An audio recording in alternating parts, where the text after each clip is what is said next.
Well, maybe I answer the question about continuity of Chinese policies. I would say among all the major economies, China has the greatest continuity of policy because of the system.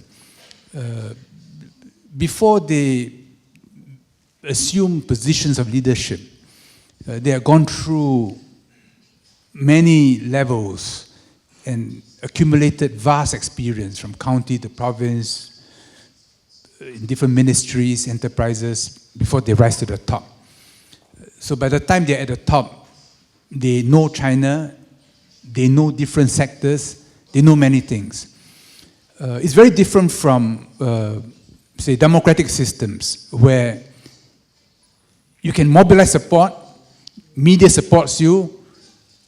Someone like Barack Obama, for instance, literally pole vaulted to the presidency. It's a very different system. The Chinese system has continuity, but that sometimes is the problem. So the problem in China is not that it is not stable, it is that it is too stable. But right now, that stability is a great advantage. In Chinese governance, in Chinese philosophy, in Chinese statecraft, the concept of tiao, is very important. This is a Taoist concept, yin yang. So you must always tiao for balance. So in the 50s, even Mao Zedong talked about 10个大矛盾. They are as applicable today. What are the contradictions? Between intellectual workers and manual workers, between cities and countryside, between Han people and non-Han people, between coastal areas and inland areas, and so on and so forth. See? So at different times, the imbalances are in different places. Deng Xiaoping knew that to begin the process of growth, you must start in the coast. Start in the 4 SEZ. Spread it along the coast, along the rivers, inland. Then state-owned enterprises in the northeast. So they paid a lot of attention to it. Then they knew that the inland areas were lagging behind. Then they moved to the inland area. Now the northeast is having problems again. So recently they talked about the northeast. And they worry about the southeast.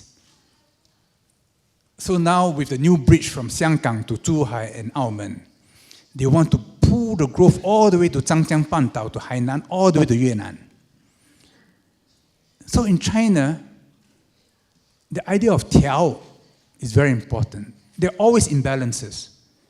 And if there are imbalances, put more attention, put more effort, put better leaders in position. And the system, I think this is very deep in the way they think. You know. Deng Xiaoping, he saw ahead. He knew that the first generation, they had to come from the coast. He settled the next generation, who's in Tao's generation, who had inland experiences. Because he knew that the main emphasis after that would be inland. I think China can continue to make these adjustments, provided they tackle corruption. Because if they are corrupt, if the leaders are corrupt, they will not respond. And the ability to tell will be lost. This is why the efforts by President Xi Jinping to curb corruption is of enormous importance, He has acted with such determination. Among officials in China now, they're all afraid. As my cousin said in Chaozhou, some of them, 带戏, all pretend. You see? So if they entertain you now, everything, no luxury, no Mao Tai, everything. Yeah. Because Chinese people are not easy to govern. Not easy to govern. You see? They will say, oh, okay, lie low, pretend. Right? You see? And hope to outlast. But I think there's great determination. And if they can do this and create systems so that the leaders after them can maintain a clean government, I think China will have a bright future. So I was discussing with some friends on the mainland, China's problem is this. It's always been a vast country, many layers. I think some of you would have seen Zhang Yimou's movie, 究极打官司. You go round and round and round, and every layer tries to prevent you from going up. They talk to you, they try to offer you small things, and sometimes they will kill you if you try to go up. So this is the problem of China, that by the time things happen, the capital reacts too late, you see. But now with the social media, Zhongyang is able to go right down. How do they do it? They do it using big data. So they monitor internet traffic, they monitor various things. Then they see whether people are angry. This is a normal level of anger, let us say. But suddenly, things go up, It's like a fever. It's like a Chinese physician. Let me see your tongue. You feel the pulse, Look at the eyes. Oh, there's a fever. Something is out of balance. So now using the internet, there are ways now of collecting data about the health of provinces, cities, towns, small towns. I was talking to a very senior man from IBM. He said, yes, there is such a system, and the Chinese are doing it. They are collecting a lot of information through polling. So this year, 50% are not happy. Next year, 50% are not happy. Next year, 60% are not happy. Why is that? They begin to check, do further investigation. So technology can be a problem, but technology can also help in governance. So China is a very interesting drama going on, all kinds of strange things happening. But if they keep a clean government, I think the future will be very bright. The big problem is, after that, they got to solve the problem of aging. Because China will become older and older, like Japan. And Singapore can bring in people, Hong Kong can bring in people, China cannot bring in people. And when that happens, that problem will be very severe. 假如你不要参与真正的政党政治，你进入去参与民选总统，请问借这个民选总统的平台，你能够把你一些还没有完成的抱负发挥出来吗？ I go back to what I said earlier, that if you want to do something well, you must have the passion for it. And you must ask yourself, do you have the passion for it? And in 2011, when I was asked this question, I said, I'm not temperamentally suited for this very important responsibility. It is a very important responsibility. It would be a great honor. It would be a fantastic way to serve fellow Singaporeans, but I don't think I'm the right person for that. Lee Kuan Yew couldn't solve the problem, so...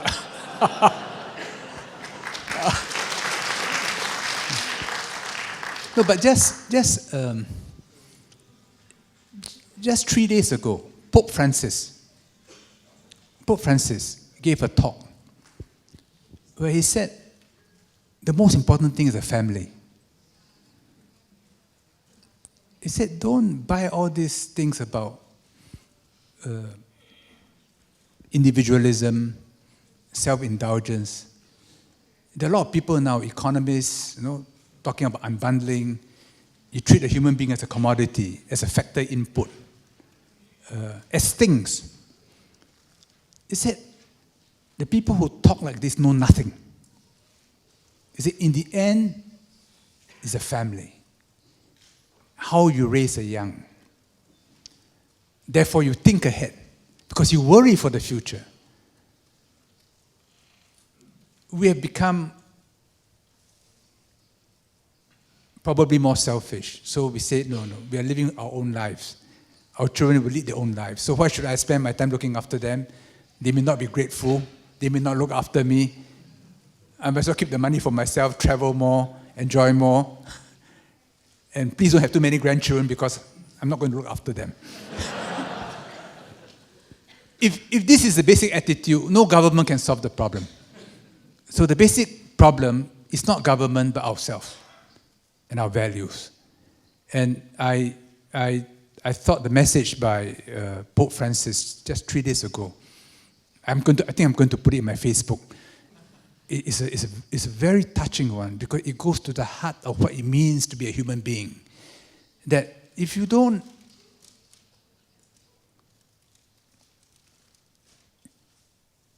like children, of course children are a source of pain, of suffering, right? But what is life when at the end of it, it's just yourself, without commitment, without responsibility, and all you have are insurance schemes to look after you, doctors who look after you because they get paid. The most important things are not economic. They are about feelings, love. And society cannot forget these things. If we do, we will be nothing. And I hope in Singapore, we go back to these things. We talk more about these things.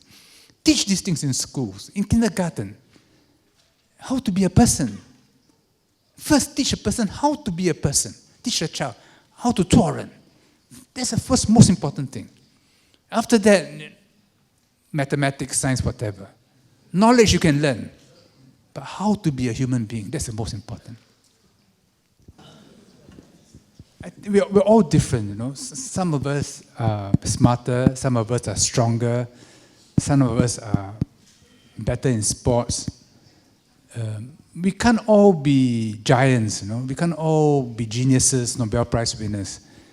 Some of us are sick, some have problems, some are subnormal. So, whatever we are, we can do something. We can be good or we can be bad. So I tell my children, the most important thing is please be good people. Because if you don't grow up to be a good person, and you grow up to harm other people, the responsibility is mine. But if you do good, that's wonderful. It may not be something gigantic, you know, to be a prime minister or to be a Robert Kwok or whatever. No, it can be a small thing, doesn't matter. And if we have that attitude, we have a wonderful society. When I was in foreign ministry, I found a wonderful tradition there, which is that they, every year, recruit a few people who have problems. Some who have polio, some who are a bit subnormal. They do simple tasks. When I first went there, I was a bit shocked. I went to a car park and someone would shout at me. I thought, what was happening? No, it's just that he was greeting me. And sometimes when I don't see him, I miss him. And then another day, someone would come and say hello to me, and then he'll fall down. So I panicked. I said, what happened? Then someone said, no, he falls down all the time. You know, if in every classroom, in every office, we have a positive attitude, everybody can move together, you see. But if we are selfish, we say, no, we only want those who are fit, and beautiful, or smart, whatever, and you are not one of them, and you get cast aside. And remember that one day you will also be cast aside. Yeah. So I think it's not good to be overly ambitious for our children, because it will only lead to disappointment. And not only that, I think we will harm them.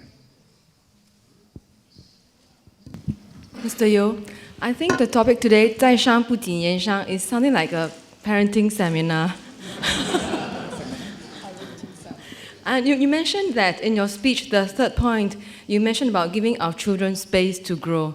And I'm also a parent, but I'm not asking about my own children, not asking as a parent myself, but I'm looking at Amos Yee's case today. And I imagine if I were his parents, I do not know what to do. And if I were a kid, I would be like thinking, isn't this the room and the space that everybody thought that I should, I have this creativity that I could exercise.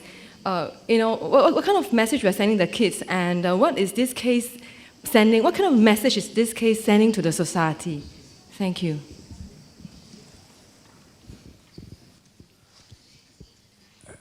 I think the Amos Yee case gives all of us very conflicted feelings. He's obviously very smart, very creative, and if he were put on the right path, I think he can do a lot of good for society. But if he goes on the wrong path, I think he will do harm, and not only to himself. And should the response be a hard one or a soft one? All parents face this problem. I don't think government can solve this problem. If you break the law, there are penalties. But the government cannot perform a parenting role. Only parents can do that. And not just parents, but relatives, uncles, and friends. They say it takes a village to raise a child. And this is something always to think about, that it is not just a family responsible. It is the classroom, it is neighbors, relatives, raising a child. Chinese New Year, Hari Raya, we go through a certain ritual, calling people by their proper titles, bowing, kissing hands, who gives ang pao to whom. All these are ways by which we teach people. So traditions are important. Culture is important. Recently, I went to Kazakhstan, and I went with the Consul General of Kazakhstan in Hong Kong. So he asked me to use a VIP lounge with him. So when I went there, we were chatting. Then his son came in, 22 years old. And the son greeted me, very smart, very well brought up. I said, your son is following us? He said, no, he's here to see me off. Then when we walked towards the bus, the son carried the father's luggage and then bid the father farewell at the gate. So I looked at the father, I said, your son is very well behaved. He was immediately defensive. He said, I didn't ask him to do it. I said, I know. But your culture requires him to do it. In other words, through a process of approval and disapproval. So let's think about this. The Amos Yee case. Whom do we blame? We blame Amos Yee. Do we blame the parents? The parents have tried, we know that. Do we blame ourselves? Do we blame teachers? It's something to think about. If it takes a village to raise a child, when the child grows up wrong, should we not also blame the village?